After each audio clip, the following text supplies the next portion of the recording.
ഒരു കുഞ്ഞ് തയ്യക്കടയ്ക്ക് ഒരു ബോർഡ് വയ്ക്കുമ്പോൾ അതിലിത്തിരി പിശുക്ക് വരുത്തണമെങ്കിൽ പേര് ചെറുതാവണം. അങ്ങനെ ഞാൻ ഒരു തയ്യക്കടയ്ക്ക് ഇട്ട പേരാണ് ഇന്ദ്രൻ. കാലങ്ങളായിട്ട് ഞാൻ ഉള്ളിൽ അടക്കി വെച്ചിരുന്ന ഒരു മോഹമാണ്. അത് മുതൽ എനിക്ക് ഇത്തിരി അങ്ങനെ മാറി അഭിനയിക്കാനൊക്കെ അവസരം കിട്ടിയത്. ഇന്നത്തെ ഇവിടുത്തെ എഴുത്തുകാരെന്ന് ഓരോ പുസ്തകത്തിൻ്റെ എഴുത്തുകാരനും എൻ്റെ പള്ളിക്കൂടത്തിലെ അധ്യാപകനെ പോലെയാണ്. അവരിൽ നിന്ന് ഒരു വാക്കെങ്കിലും ഞാൻ എടുത്തിട്ടുണ്ട്. അഭിനയം അളക്കാനായിരുന്നു ഞാൻ എൻ്റെ ടേപ്പ് ആദ്യം ഉപയോഗിച്ചത്. ആ ക്യാരക്ടർ കേൾക്കുമ്പോൾ അല്ലെങ്കിൽ ആ സ്ക്രിപ്റ്റൊക്കെ വായിക്കുമ്പോൾ പെട്ടെന്ന് ധൃതിയാവും, അത് തീർക്കണം. അന്നത്തെ ഷൂട്ടിങ് കഴിഞ്ഞ് പാക്കപ്പ് പറഞ്ഞാലും അന്നത്തെ ഉറക്കത്തിലും അടുത്ത ദിവസം തീരുന്നവരെ ഈ കുട്ടിയെ നമ്മളിന്ന് വിട്ടുപോകില്ല. സിനിമയുടെ 5ാമത്തെ ഷോട്ട് എടുക്കുന്ന തൊട്ടടുത്ത് തന്നെ ആയിരിക്കും 87ാമത്തെ ഷോട്ട് എടുക്കുന്നത്. അപ്പോൾ ഈ ക്യാരക്ടർ വളർച്ച അത്രയും പെട്ടെന്ന് ഉൾക്കൊണ്ട് ഒരു കള്ളത്തരം വെച്ച് ആ കുഞ്ഞു കുഞ്ഞു ഷോട്ടുകളായിട്ട് അഭിനയിക്കാൻ പറ്റും. അതൊരു വെല്ലുവിളിയാണ്. അമച്ചർ നാടക മത്സരത്തിനൊക്കെ പോയിട്ട് അയാൾക്ക് ശാരീരിക യോഗ്യല്ലെന്ന് എനിക്ക് പിന്നെ പ്രൊഫഷണൽ നാടകത്തിന് പോകത്തില്ലേ. അപ്പോൾ അത്ര ബാലിശമായിരുന്നു ഒരു ജഡ്ജിങ് കമ്മിറ്റിയിലേക്ക് ഇരിക്കുന്നവരുടെ തീരുമാനങ്ങളൊന്നും ഇവിടെയാണ്. അതിനോടൊന്നും മനസ്സുകൊണ്ട് വലിയ യോജിപ്പില്ല. എങ്കിലും അതിനോട് ചേർന്ന് പൊയ്ക്കൊണ്ടിരുന്നത് ആ ഒരു കാലഘട്ടത്തിലായത് ഞാൻ എത്തിപ്പെട്ടതുകൊണ്ടാണ്.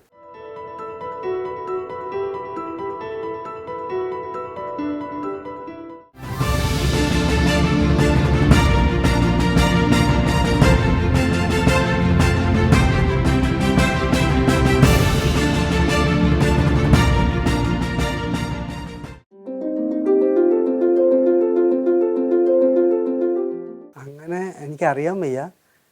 എങ്കിലും എനിക്ക് തോന്നുന്നു എൻ്റെ പേര് വലിഞ്ഞു പോയി, ഇത്തിരി നീളം കൂടിപ്പോയി. അത് ഒരു കുഞ്ഞ് തയ്യക്കടയ്ക്ക് ഒരു ബോർഡ് വയ്ക്കുമ്പോൾ അതിലിത്തിരി പിശുക്ക് വരുത്തണമെങ്കിൽ പേര് ചെറുതാവണം. അങ്ങനെ ഞാൻ ഒരു തയ്യക്കടയ്ക്ക് ഇട്ട പേരാണ് ഇന്ദ്രൻ. പേര് തന്നെ എഴുതാമെന്ന് വിചാരിച്ചിട്ട് പിന്നീട് അതിനെ ചുരുക്കി ഇന്ദ്രൻ എന്നൊക്കെ ആക്കി. അപ്പോൾ അനിയന്മാരും ഒക്കെ എന്നെ ചുവട് പിടിച്ച് എന്നോടൊപ്പം ചേർന്ന സമയമായിരുന്നു. അങ്ങനെ ഒരു എസ് കൂടെ ഇട്ട് ഇന്ദ്രൻസ് ആയതാണ്. പിന്നീട് സിനിമയ്ക്ക് വസ്ത്രാലങ്കാരം ചെയ്യാൻ തുടങ്ങുമ്പോഴും ഈ സ്ഫടികം വരെയൊക്കെ സുരേന്ദ്രൻ എന്ന് തന്നെയാണ് ടൈറ്റിലും തോന്നുന്നത്. അതിനൊക്കെ ശേഷമാണ് എപ്പോഴോ മുതൽ തയ്യക്കടയ്ക്ക് സിനിമയായിട്ട് ബന്ധമുണ്ടെന്ന് അറിഞ്ഞാൽ വല്ലതും കൂടെ തയ്യൽ കിട്ടുന്നെങ്കിലോ എന്ന് കരുതിയിട്ട് സിനിമ ടൈറ്റിൽ തന്നെ ഇന്ദ്രൻസ് എന്നാക്കിയതാണ്. അതുകൊണ്ടായിരിക്കും കൂട്ടുകാർ പിന്നെ കാലങ്ങൾ കഴിഞ്ഞപ്പോഴത്തേക്ക് എൻ്റെ പേര് മറന്ന് എന്നെ ഇന്ദ്രൻസ് എന്ന് വിളിക്കാൻ തുടങ്ങി. അപ്പോൾ അങ്ങനെ ഒരു മാറി വന്നതാണ്. പക്ഷേ അത് ആ പേരോടുകൂടി എനിക്ക് മേലോട്ട് തന്നെ ഉണ്ടായിരുന്നുള്ളൂ. അതുകൊണ്ട് അത് തന്നെ ആയിരുന്നോ കാരണം, അതെൻ്റെ തൊഴിലിൻ്റെ സഹായമാണോ എന്നെനിക്ക് തിരിച്ചറിയാൻ പറ്റുന്നില്ല. എങ്കിലും ആ പേരിലാണ് ഞാനിപ്പോൾ അറിയുന്നത്.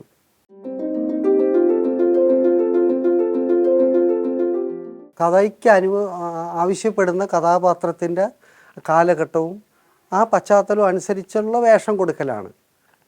അപ്പോൾ അതിൽ ശരിക്കും ഫ്രെയിമിൽ വരുമ്പോഴത്തേക്ക് ആ കഥാപാത്രത്തിൻ്റെ പൂർണ്ണതയിൽ എത്തണമെങ്കിൽ ആ ആർട്ട് ഡയറക്ടർ ചുറ്റുവട്ടം ഉണ്ടാക്കലും കോസ്റ്റ്യൂമർ കൊടുക്കുന്ന കോസ്റ്റ്യൂം വേഷധാരണവും ആണ്. അപ്പോൾ അങ്ങനെ വരുമ്പോഴത്തേക്ക് കഥാപാത്രത്തോടും ഒരുപാട് ചേർന്ന് നിൽക്കുന്നൊരു തൊഴിലാണ് വസ്ത്രാലങ്കാരം. അതിന് വേറൊന്നും ചെയ്യാനില്ല. നമുക്ക് കഥയ്ക്ക് ജീവനുണ്ടെങ്കിൽ ആ കഥാപാത്രത്തിന് ജീവൻ കിട്ടണമെങ്കിൽ അതിന് വളരെ നീതി പുലർത്തണം കോസ്റ്റ്യൂമിൽ.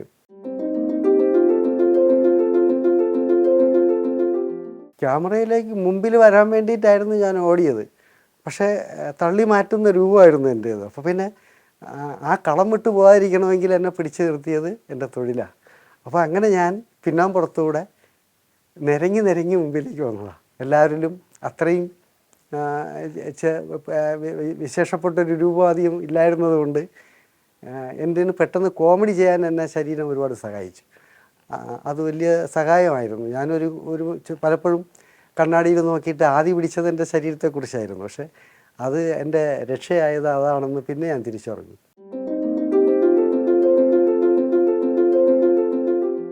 എൻ്റെ ഉള്ളിൽ അങ്ങനെയുള്ള സിനിമ ഉണ്ട്, കഥാപാത്രങ്ങളുണ്ട്, കഥയുണ്ട്. പക്ഷേ എൻ്റെ രൂപം അതിന് അനുവദിക്കില്ല എന്ന് മറ്റുള്ളവരുടെ ധാരണയുണ്ടായിരുന്നു. അത് ശരിയാവത്തില്ല, അത്രയും സീരിയസ് ആയിട്ട് പറയുകയോ എന്തെങ്കിലും ചെയ്താൽ അത് എല്ലാവരും ചിരിക്കുന്ന അവസ്ഥയിലേക്ക് പോകുന്നൊരു ധാരണ മാറ്റിയെടുക്കാൻ ടി.വി. ചന്ദ്രൻ സാറിൻ്റെ ഈ കഥാവിശേഷം എന്ന സിനിമയിലെ കഥാപാത്രം പിന്നീട് എല്ലാവർക്കും ധാരണയുണ്ടാക്കി.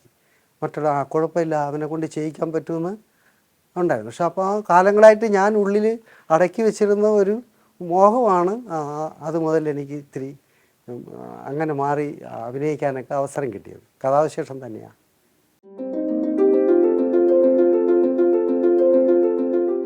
സിനിമയ്ക്ക് ശരിക്കും ജീവിതത്തോട് ചേർന്ന് നിൽക്കുന്ന സിനിമകൾ എടുക്കുന്നവർക്ക് ഇപ്പോൾ മാഡം പറഞ്ഞ പോലെ ഒരു നായകനൊരു കോമഡിയൻ, അല്ലെങ്കിൽ തോളിൽ വയ്ക്കാനൊരു കൈ വയ്ക്കാനൊരു സഹായം, അല്ലെങ്കിൽ ഒന്ന് നുള്ളാനോ ഒന്ന് തള്ളാനോ പറ്റുന്നൊരു ഉപകരണമായിട്ട് നോക്കാറില്ല. അങ്ങനെ ജീവിതത്തോട് ചേർന്ന് നിൽക്കുന്ന സിനിമകൾ അല്ലാത്തതിന് അതൊരു സ്ഥിരം ശീലമായിരുന്നു. പക്ഷേ അതിനോടൊന്നും മനസ്സുകൊണ്ട് വലിയ യോജിപ്പില്ല. എങ്കിലും അതിനോട് ചേർന്ന് പൊയ്ക്കൊണ്ടിരുന്നത് ആ ഒരു കാലഘട്ടത്തിലായത് ഞാൻ എത്തിപ്പെട്ടതുകൊണ്ടാണ്. കാരണം ഇല്ലെങ്കിൽ എനിക്ക് എന്നെപ്പോലുള്ളവരൊക്കെ കടന്നു വരാനും പാടായിരുന്നു. ഇപ്പോഴതിന്നൊക്കെ സിനിമ മാറിയിട്ടുണ്ട്. ഒരുപാട് മാറ്റങ്ങൾ പല രീതിയിലും നമുക്ക് ജീവിതമായിട്ട് ഒരിക്കലും തട്ടിച്ചു നോക്കാൻ പറ്റാത്ത സിനിമയും, എന്നാൽ അതിൽ വളരെ ചേർന്ന് സഞ്ചരിക്കുന്ന സിനിമയും, അങ്ങനെ പല രീതിയിലും സ്വതന്ത്രമായിട്ട് സിനിമകൾ വരുന്നതുകൊണ്ട് ഇപ്പോൾ നമുക്ക് അതിനെയൊക്കെ പഴയതിനൊക്കെ എടുത്ത് വിശകലനം ചെയ്ത് നോക്കാനുള്ള അവസരം കൂടെ കിട്ടുന്നുണ്ട്.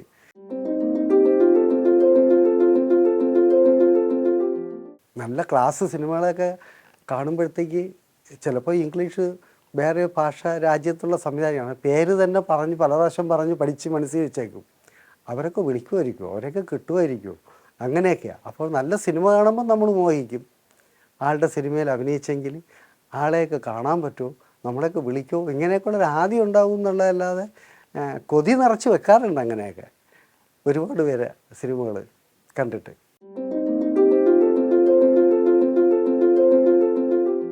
അതിന് തയ്യാറെടുപ്പുണ്ടായില്ല.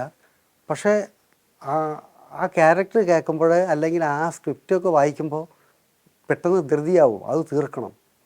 അതിന് ചെന്ന് ചേർന്നാലും പടം പേക്കപ്പ് അന്നത്തെ ഷൂട്ടിങ് കഴിഞ്ഞ് പേക്കപ്പ് പറഞ്ഞാലും അന്നത്തെ ഉറക്കത്തിലും അടുത്ത ദിവസം തീരുന്നവരെ ഈ കുട്ടിയെ നമ്മളിന്ന് വിട്ടുപോകില്ല. ചില സിനിമയുടെ ചില കഥാപാത്രത്തിൻ്റെയൊക്കെ അതിന് ജീവൻ തുടിക്കുന്നതുകൊണ്ടായിരിക്കും എന്ന് എനിക്ക് തോന്നുന്നു. അതൊക്കെ ചെയ്യുമ്പോൾ ഭയങ്കര സ്പിരിറ്റാണ്. നമ്മൾ ദേഹം നൊന്താലും അറിയില്ല, അങ്ങനെ തോന്നാറുണ്ട്. കുട്ടിച്ചന് വേണ്ടിയിട്ട് പ്രത്യേകിച്ച് തയ്യാറെടുപ്പൊന്നും ഉണ്ടായില്ല. പക്ഷേ അതിൽ പ്രവേശിച്ചപ്പോൾ മുതൽ അതൊന്ന് വിട്ടുമാറാൻ പറ്റാത്തൊരു അടുപ്പം തോന്നിയായിരുന്നു. കുറേ ഉണ്ട്. ടി വി ചന്ദ്രസാറിൻ്റെ എം.പി. സുകുമാരൻ നായരുടെ ഒരു രാമായണമുണ്ട്, സ്മാരകശിലകൾ സിനിമയാക്കിയ. അതിലൊരു എറമുള്ളാനുണ്ട്, മുക്രി. അതൊക്കെ എപ്പോഴും വന്ന് നമ്മളെ ഓർമ്മപ്പെടുത്തുന്ന സിനിമകളാണ്. ഒരു സിനിമ ചെയ്തിട്ട് നന്നായില്ല, ആ സിനിമയുടെ ട്രീറ്റ്മെൻറ്റും ശരിയായില്ല, എൻ്റെ ക്യാരക്ടറും ശരിയായില്ല, സങ്കടമായി എന്നൊക്കെ വിചാരിച്ചിരിക്കുമ്പോൾ സമാധാനിക്കുന്ന ഇങ്ങനെ ഓരോ കഥാപാത്രങ്ങൾ നമ്മളുടെ അടുത്ത് വന്നിട്ടാണ്.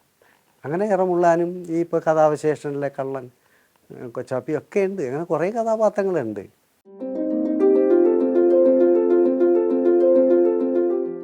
അത് എനിക്ക് തോന്നുന്നു നമ്മൾ ചില പുസ്തകങ്ങൾ വായിക്കുമ്പോഴത്തേക്ക് ചില ക്യാരക്ടർ അതിൻ്റെ മാനർസമൊക്കെ നമ്മളിൽ നിൽക്കും. ഇതുണ്ടെങ്കിൽ അഭിനയിക്കാൻ ഇങ്ങനെയൊക്കെ കൊതിച്ചിരിക്കും. പിന്നെ ചില ചടങ്ങിലോ ചില യാത്രയ്ക്കിടയിലോ ഒക്കെ ചില ആൾക്കാരെ കാണും. നമ്മൾ മറഞ്ഞിരുന്നെങ്കിലും കുറേ നോക്കുമ്പോൾ അയാളുടെ ചലനവും താളവും എന്തെങ്കിലുമൊക്കെ ഒരെണ്ണം നമുക്ക് കിട്ടും. അപ്പം മാറി സഞ്ചരിക്കണമെന്ന് ഇത് ഏതെങ്കിലും മനസ്സിൽ വരും.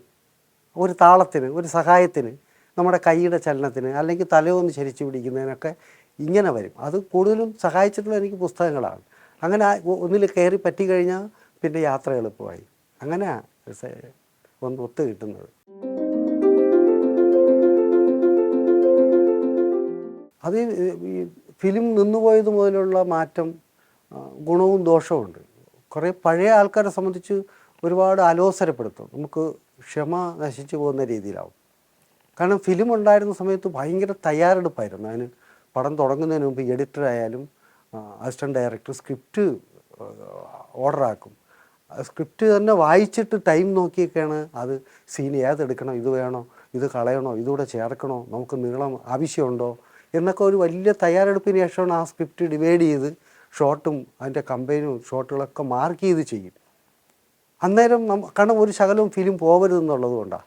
അപ്പോൾ അത് റിഹേഴ്സലിട്ട് നമുക്ക് ഒരിക്കൽ അഭിനയിച്ചാൽ മതി. ക്യാമറാമാന് നമ്മൾ ഏതുവരെയൊക്കെ ഏത് ലെൻസാണ്, ഫ്രെയിം ഏതുവരെ ഉണ്ടെന്നുള്ള നമ്മളൊരു ഈ പരിധി കടന്നു പോകാതിരിക്കാൻ വേണ്ടി ഒരു ചെറിയായിട്ടൊരു റിഹേഴ്സൽ കഴിഞ്ഞാൽ പിന്നെ ആത്മാർത്ഥമായിട്ട് അഭിനയിക്കുന്നത് ശരിക്കും ടേക്കില്ല. അത് പിന്നെ ചെയ്യാൻ പറ്റുകയില്ല. അത് അത്രയും തയ്യാറെടുപ്പിൽ ചെയ്യുന്നതുകൊണ്ടാണ്. പക്ഷേ ഇപ്പോഴത്തെ ഒരു വിഷയം എന്ന് വെച്ചാൽ ഫിലിമില്ല, തോന്നും പോലെ ചെയ്യാം. അഭിനയിച്ചത് തന്നെ ക്യാമറ പുറകെ കൊണ്ട് വെച്ച് അത്രയും അഭിനയിക്കാൻ പറയും. ചിലപ്പോൾ അപ്പുറത്ത് ഇപ്പുറത്ത് മുകളിൽ പല ആംഗിളിൽ നിന്നും എടുക്കും. എന്നിട്ട് അവർ തന്നെ സൗകര്യത്തിന് അതിനെ മുറിക്കുകയൊക്കെ ചെയ്യും. അപ്പോൾ ശരിക്കും അങ്ങനെ അല്ലാതെ അഭിനയിക്കുന്ന ആൾ വല്ലാണ്ട് തളർന്നു പോവുകയും ചെയ്യും, നിരാശപ്പെടും, നമുക്കൊരു ധാരണയിലെത്താൻ പറ്റില്ല. എന്നാൽ അങ്ങനെ ചെയ്ത് ശീലിച്ചവർ കൃത്യമായിട്ട് ഈ ഇപ്പോഴത്തെ ഫിലിമില്ലാതെ ചെയ്യുന്നുണ്ട്. അവിടെ ആർട്ടിസ്റ്റുകൾക്ക് എളുപ്പമായിരിക്കും. അപ്പം പഴയ ആർട്ടിസ്റ്റുകൾ മാത്രം, അതിലൊക്കെ ചെയ്തവർക്ക് മാത്രം അനുഭവിക്കേണ്ടി വരുന്നൊരു വിഷയമാണ് പറഞ്ഞത്. ഇപ്പോഴത്തെ കുട്ടികൾക്ക് അത് വിഷയമല്ല, അതിന് ശേഷം വരുന്നവർക്ക് കുഴപ്പമില്ല. എങ്കിലും ഈ മാറ്റം കൊണ്ട് ഗുണവും ദോഷവുമുണ്ട്. എത്ര പടയും നമുക്ക് മനസ്സിന് ഇഷ്ടപ്പെടുന്ന പോലെ ഷോട്ട് എടുക്കാമല്ലോ. അങ്ങനെ ഒരുപാട് സഹായമാണ്. പക്ഷേ എങ്കിലും രണ്ടും തമ്മിലുള്ളൊരു തയ്യാറെടുപ്പിൽ കുറച്ച് അലസത വരുന്നു. പുതിയ രീതിയിൽ സിനിമ എടുക്കുന്നവർക്ക് കുറച്ച് അലസത കൂടുന്നുണ്ട്.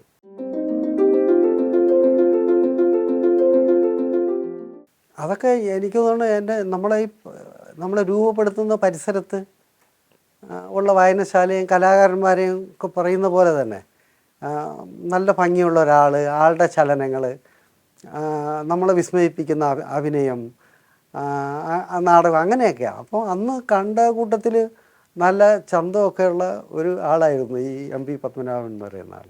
പിന്നീട് അയാൾ എന്തൊരു എന്തായിരുന്നു അറിയാം, നന്നായിട്ട് കണ്ണമ്മൂലെന്ന് കുമാരടുത്തേക്കൊക്കെ വന്ന് നമ്മുടെ ക്ലബ്ബും, അപ്പോഴൊക്കെ ഞാനൊക്കെ ചുമ്മാ നോട്ടീസ് കൊണ്ട് അവരൊക്കെ പുറകെ പോകുന്ന പ്രായമുള്ളൂ. എങ്കിൽ പോലും നമ്മളെ കൊതിപ്പിക്കുന്ന ചുറ്റുവട്ടത്തുള്ള അന്നത്തെ ചെറുപ്പക്കാരുണ്ടോ, അവർ പഠിത്തമൊക്കെ കഴിഞ്ഞിട്ടാണ് അവർ ക്ലബ്ബും വായനശാലകളൊക്കെ ചെയ്യുന്നത്. അപ്പോൾ അങ്ങനെ കൊതി തോന്നി ഒരു ക്രോസ് ബെൽറ്റൊക്കെ സിനിമ ആവുന്നതിന് മുമ്പ് അതിൽ സത്യൻ സാറൊക്കെ അഭിനയിച്ചൊരു ക്യാരക്ടർ ചെയ്ത് കണ്ട് ഭയങ്കരമായിട്ട് ആരാധന തോന്നിയ ഒരാളാണ്. അപ്പം മൗസാറിനെ പോലെ തന്നെ അടുത്തൊരു നടനാണ് എൻ്റെ മനസ്സിൽ, എന്നെ സംബന്ധിച്ച്. അപ്പോൾ പിന്നീട് കാണുമ്പോഴത്തേക്ക് ആൾ വലിയ രാഷ്ട്രീയക്കാരൻ അവിടെ നിന്ന് സാംബശിവം പ്രസംഗിക്കുന്ന പോലെ പ്രസംഗിക്കുന്ന കാണാം. അപ്പോഴും നമുക്കൊരു കാതികനായിട്ട് തോന്നുള്ളൂ. പിന്നീട് മേയറായി പല പ്രാവശ്യം. അപ്പോൾ അങ്ങനെ ചില വ്യക്തികളുടെ രൂപം മനസ്സിലോട്ട് കയറും. അതാണ് ഈ കുട്ടികളെ നമ്മളിപ്പോൾ ഈ സിനിമയിൽ തന്നെയും പാടില്ലാത്തത് എന്ന് പറയുമ്പോഴത്തേക്ക് അത് പാടില്ല, പുകവലിക്കരുത്, അല്ലെങ്കിൽ അങ്ങനെ മദ്യപിക്കുന്നത് അധികം കാണിക്കരുത് എന്നൊക്കെ പറയുമ്പോഴത്തേക്ക് പറയുന്നവർ പഴഞ്ചനാണെന്ന് പുതിയ തലമുറയോ ഇത്തിരി മുതിർന്നവരൊക്കെ പറയും. അതാണോ കല, അത് തോന്നും പോലെ അല്ലേ. പക്ഷേ അതിനപ്പുറത്തേക്ക് കുട്ടികളുടെ മനസ്സിൽ ഇതൊക്കെ പെട്ടെന്ന് ചെല്ലും. അതൊരു സ്റ്റൈലായിട്ടായിരിക്കും. നമ്മളൊക്കെ പണ്ട് അച്ഛനൊക്കെ വലിച്ചിട്ട് ബീഡിയൊക്കെ എടുത്തിട്ട് ഞാൻ അച്ഛനെ പോലെ ഞാൻ വലിക്കുന്ന പോലാണ്. അപ്പോൾ കുട്ടികളിലേക്ക് അത് എത്താതിരിക്കുകയും വേണം. അപ്പോൾ ചെറുതിൽ എൻ്റെ മനസ്സിൽ എന്തൊക്കെ കയറിയോ അത് തന്നെ ആയിരിക്കും മുതിർന്നു കഴിഞ്ഞാൽ എന്നെ നോക്കുന്ന കുട്ടികളുടെ മനസ്സിലേക്കും വരുമെന്നുള്ളൊരു ചിന്ത. അതാണ് പലപ്പോഴും നമ്മൾ ഈ സെൻസർ ബോർഡിനെയും ഒക്കെ കരുതൽ വേണമെന്ന് പറയുന്നത്. കുട്ടികൾ പ്രധാനമാണ്. നാളെ നമ്മൾ അവരെ ശകാരിക്കേണ്ടി വരരുത്. അപ്പോൾ അങ്ങനെ വരണമെങ്കിൽ ഇഷ്ടപ്പെടുന്ന കലാകാരൻ അല്ലെങ്കിൽ കലയിൽ കുട്ടികൾ വഴിതെറ്റിക്കുന്നു ഉണ്ടാവരുമെന്ന് പറയുന്നവരോട് ഭയങ്കരമായിട്ട് ഇഷ്ടം തോന്നുന്ന ആളിലൊരാളാണ് ഞാൻ. ചീത്ത പറയലിപ്പോൾ അതൊക്കെ ഭയങ്കര അഭിമാനമായിട്ടാണ് ചില സിനിമകളിൽ പറയുന്നത്. ഒരുപാട് ചുമ്മാ വായി തോന്നുന്ന ചീത്ത ആവർത്തിച്ച് പറയുക, ഒരു ചന്തമായിട്ട് മാറി മദ്യപിക്കുന്നത്, സ്വാതന്ത്ര്യത്തിൽ ഒക്കെയാണ്. അങ്ങനെ സെൻസറി ബോർഡ് പാടില്ല എന്ന് വാദിക്കുന്നവരുണ്ട്. എങ്കിൽ പോലും ഞാനിപ്പോൾ ഈ ചോദ്യം ചോദിച്ചുകൊണ്ട് എൻ്റെ മനസ്സിൽ എങ്ങനെ മധുസാറും എം പി പത്മനാഭനൊക്കെ കടന്നു കയറി എന്നുള്ളത് പോലെ എല്ലാ കുട്ടികളുടെ മനസ്സിലേക്ക് വരുന്ന, അതിന് കാരണം വേണ്ട, പെട്ടെന്ന് കാണുന്നൊരു ഷോയാണ്. നാടകത്തിനൊരു താളമുണ്ട്. ഒരു നാടകം കുറേ കൊതിപ്പിക്കും, കുറേ കൊതിപ്പിക്കും. അതുകൊണ്ടായിരിക്കും സിനിമ മോഹിച്ചതെന്ന് തോന്നുന്നു. പിന്നെ നാടകത്തിനൊരു താളമുണ്ട്. കൃത്യമായിട്ട് ഡയലോഗ് പറയലും കൊടുക്കലും അതിൻ്റെ മൂവ്മെൻറ്റ്സും കാര്യങ്ങളൊക്കെ ശരീരത്തിൻ്റെ ഒരു ഭാഗവും ഡയലോഗിന് വേണ്ടി നിന്നു പോകുന്നില്ല. നമുക്കൊപ്പം നമ്മുടെ ശ്വാസത്തിനൊപ്പം ശരീരവും വഴങ്ങും. അതാണ് നാടകത്തിൻ്റെ ഒരു പ്രത്യേകത. പിന്നെ കുറച്ച് ദൂരം കഥാപാത്രം ഉൾക്കൊണ്ട് അഭിനയിച്ചു പോവാം. അത് പരിചയമുണ്ടെങ്കിൽ സിനിമ എളുപ്പമാണ്. അതിനേക്കാളും സിനിമ വരികയാണെങ്കിൽ ഭയങ്കര കഷ്ടമാണ്. സിനിമയുടെ 5ാമത്തെ ഷോട്ട് എടുക്കുന്ന തൊട്ടടുത്ത് തന്നെ ആയിരിക്കും 87ാമത്തെ ഷോട്ട് എടുക്കുന്നത്. അപ്പോൾ ഈ ക്യാരക്ടറിൻ്റെ വളർച്ച അത്രയും പെട്ടെന്ന് ഉൾക്കൊണ്ട് ഒരു കള്ളത്തരം വെച്ച് ആ കുഞ്ഞു ഷോട്ടുകളായിട്ട് അഭിനയിക്കാൻ പറ്റും. അതൊരു വെല്ലുവിളിയാണ്. എങ്കിൽ പോലും നാടകം തരുന്ന കരുത്ത് കുറേ വലുതാണ്. വായന ഉള്ളതുകൊണ്ടാണ് ഇന്നിപ്പോൾ ഞാൻ ഈ സഭാ ടി വിയുടെ മുമ്പിലിരിക്കുന്നതെന്ന് തന്നെ എനിക്ക് തോന്നുന്നു. അല്ലാതെ എനിക്ക് വേറെ പറയാൻ അക്ഷരങ്ങളൊക്കെ തീരെ ഇല്ലാത്ത ഒരാളല്ലേ. ഒരു തയ്യക്കാരനായിട്ടൊരു പക്ഷേ ഞാനങ്ങ് നിന്നു പോകത്തേ ഉള്ളൂ. പുസ്തകങ്ങൾ ഇന്നത്തെ ഇവിടുത്തെ എഴുത്തുകാരെന്ന് ഓരോ പുസ്തകത്തിൻ്റെ എഴുത്തുകാരനും എൻ്റെ പള്ളിക്കൂടത്തിലെ അധ്യാപകനെ പോലെയാണ്. അവരിൽ നിന്ന് ഒരു വാക്കെങ്കിലും ഞാൻ എടുത്തിട്ടുണ്ട്. അവരുടെ ഭാഷയും വീക്ഷണവും ഒക്കെ തന്നെയാണ് ഒരു പക്ഷേ എന്നെ കൊതിപ്പിച്ചിട്ടുള്ളതും സ്വപ്നം കാണാനും അഭിനയിക്കാൻ കഥാപാത്രങ്ങളെ തരുന്നതും ഒക്കെ. അപ്പോൾ എഴുത്തുകാരോടുള്ള ഒരുപാട് ഉത്തരവാദിത്വവും ഒരു വിധേയത്വവും ഉണ്ട്.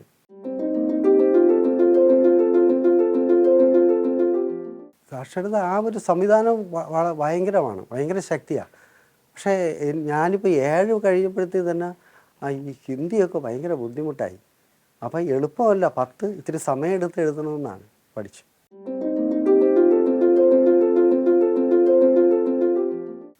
ഉണ്ട്. പക്ഷെ അവരൊക്കെ നമ്മുടെ ഭാഷയെ ഭയങ്കര ഇഷ്ടമാണ്. മറ്റു ഭാഷയിൽ അഭിനയിക്കുന്ന നടന്മാർക്കൊക്കെ മലയാള സിനിമ ഭയങ്കര ഇഷ്ടമാണ്. അവർ അവരുടെ നമ്മുടെ താളമല്ല, അവർക്കൊക്കെ ഇത്തിരി ഫാസ്റ്റാണ്. അപ്പോൾ അവർ നല്ല കഥയും പണ്ടൊക്കെ പറയുമായിരുന്നു നടികളൊക്കെ നല്ല കഥാപാത്രം കിട്ടണമെങ്കിൽ മലയാളത്തിൽ വരണമെന്നൊക്കെ. അപ്പോൾ അങ്ങനെ നമ്മുടെ ദേശം ചെറുതാണ്, നമ്മുടെ സിനിമ ചെറുതാണെങ്കിലും പുറത്തുള്ള കലാകാരന്മാർക്കൊക്കെ വലിയ മതിപ്പാണ് മലയാള സിനിമകൾ. അപ്പോൾ എന്നെ സംബന്ധിച്ചും അത് പേടിയാണ്. നമുക്ക് ഭാഷ ഇണങ്ങി കിട്ടാതെ നമ്മൾ തന്നെ ശബ്ദം കൊടുക്കാതെ വേറെ ഡബ് ചെയ്താൽ അത് പൂർണ്ണമാവില്ലല്ലോ. അതുകൊണ്ട് മറ്റു ഭാഷയിൽ അഭിനയിക്കുന്ന കാര്യം പേടിയാണ്. എങ്കിലും എല്ലാ സിനിമകളും കാണാറും താരതമ്യം ചെയ്ത് നോക്കാറൊക്കെ ഉണ്ട്.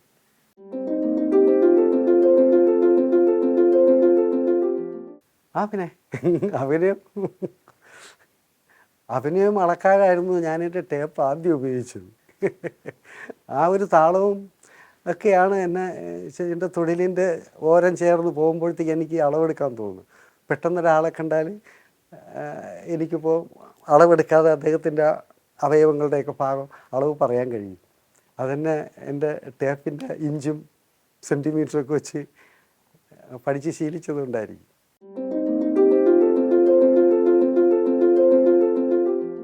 ആണ്. പക്ഷെ അത് പെട്ടെന്നല്ലല്ലോ സാർ. കുറേ 10-45 കൊല്ലമായില്ലേ. ആ 10-45 കൊല്ലം നിൽക്കാൻ പറ്റിയതായിരുന്നു ഇപ്പോൾ ഈ ചോദ്യത്തിന് എനിക്ക് മറുപടി പറയാൻ നിൽക്കാൻ പറ്റിയതെന്നുള്ളതാണ്. അതുവരെ ഞാൻ ആ ഫീൽഡിൽ നിന്ന് ചാടിപ്പോവാതെ അതിമോഹങ്ങളൊന്നുമില്ലാതെ എൻ്റെ കത്രികയോ ഈ അളവ് ടേപ്പിനോ ചേർന്ന് കളം വിട്ടു പോകാതെ നിന്നതുകൊണ്ടാണ് എനിക്കിന്ന് ഇത്രയും കാലശേഷം എൻ്റെ ശരീരത്തെയോ ശബ്ദത്തെയോ ഒക്കെ എനിക്ക് അതിജീവിച്ച് എൻ്റെ പ്രായത്തിലെത്തുമ്പോൾ എനിക്കൊരു നല്ല കഥാപാത്രം ചെയ്യാനോ അത് നന്നായിരുന്നു എന്നൊക്കെ കേൾക്കാൻ കഴിഞ്ഞത് അത്രയും കാലം ഞാൻ നോന്നതുകൊണ്ടാണ്. പെട്ടെന്ന് തോന്നും അന്നത്തെ ഒരു സിനിമയും കണ്ടിട്ട് ഇന്ന് എങ്ങനെ ഇത് സാധിച്ചു. അതിന് ഒരുപാട് അതിൻ്റെ പിന്നിൽ കുറേ ആലോചനയൊക്കെ ഉണ്ടായിരുന്നു.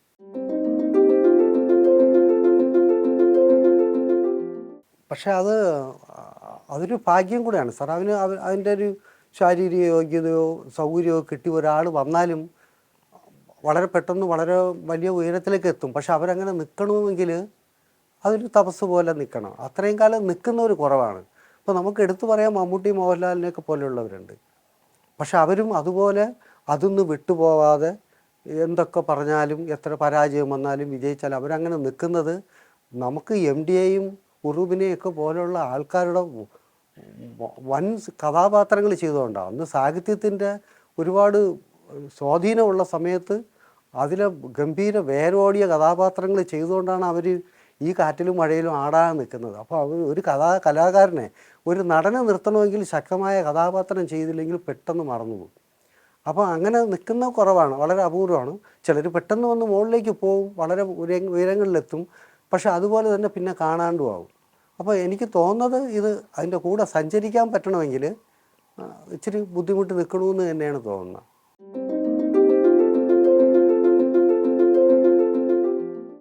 പിന്നീട് പോലീസായി, ജഡ്ജിയായി, ഒരുപാട് പടത്തിൽ പോലീസുകാരനായി ഞാൻ. അപ്പോൾ അതൊക്കെ ഇടയ്ക്കിടയ്ക്ക് ഓർക്കുമ്പോൾ ചിരിക്കും. അതുകൊണ്ടാണ് എനിക്ക് തോന്നുന്നു എനിക്ക് ആ പുസ്തകം എഴുതാൻ കഴിഞ്ഞതുകൊണ്ടാണ്. എൻ്റെ ഓർമ്മകൾ ഇങ്ങനെ ഓരോ ദിവസവും ഞാൻ പോകുമ്പോഴത്തേക്ക് എന്നെ പിൽക്കാലം എൻ്റെ ബാല്യം എന്നെ കുത്തിക്കൊണ്ടിരിക്കുക. അതാണ് എനിക്ക് എൻ്റെ അടുത്ത് എല്ലാവരും ചോദിക്കുകയും ചെയ്തു, ഇതെങ്ങനെയാണ് ഓർത്തെടുത്തതെന്നൊക്കെ ചോദിക്കും. പക്ഷെ അതെനിക്ക് കടന്നു പോകുമ്പോൾ ഇതിങ്ങനെ നിരന്തരം ഓർമ്മിപ്പിച്ചുകൊണ്ടിരിക്കുന്നതുകൊണ്ട് പറ്റുന്നതാണ്.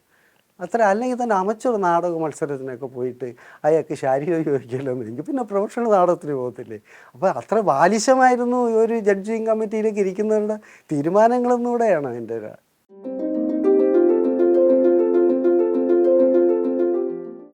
അത് ഈ പഠിത്തത്തിൻ്റെ കാര്യം പറഞ്ഞതുപോലെ തന്നെ മാറി ഓടി ഒന്നാമതെത്തുക മാർക്ക് കിട്ടുക എന്നൊക്കെ പറയുന്ന പോലെ ഉള്ളൂ.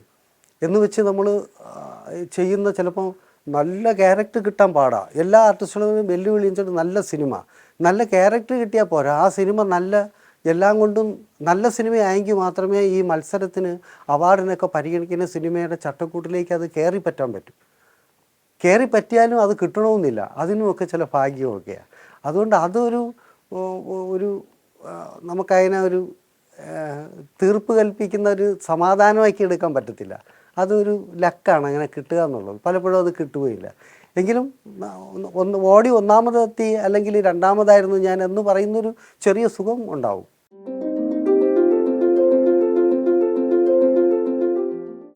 ഇരുന്നിരുന്നൊരു തമിഴ് സിനിമയ്ക്ക് വിളിച്ചു. അത് ഒരുപാട് സിനിമകൾക്ക് വിളിച്ചെങ്കിലും ഇപ്പോൾ രാംദാസ് എന്ന് പറഞ്ഞ അല്ല ഒരു RJ ബാലാജി ആൾ ഡയറക്റ്റ് ചെയ്തൊരു പടത്തിന് വിളിച്ചു. സൂര്യയൊക്കെയാണ് ആൾക്കൊപ്പമുള്ള. പക്ഷേ എൻ്റെ കഥാപാത്രം മലയാളിയാണ്. അതുകൊണ്ടാണ് ഞാൻ പിന്നെ ചെന്നതിൽ കമ്മിറ്റ് ചെയ്തത്. പിന്നെ ചിന്ന ചിന്ന ആശയം എന്ന് പറഞ്ഞൊരു പടം, അനന്തങ്കാട്, അങ്ങനെ കുറേ സിനിമകൾ നടക്കുന്നു.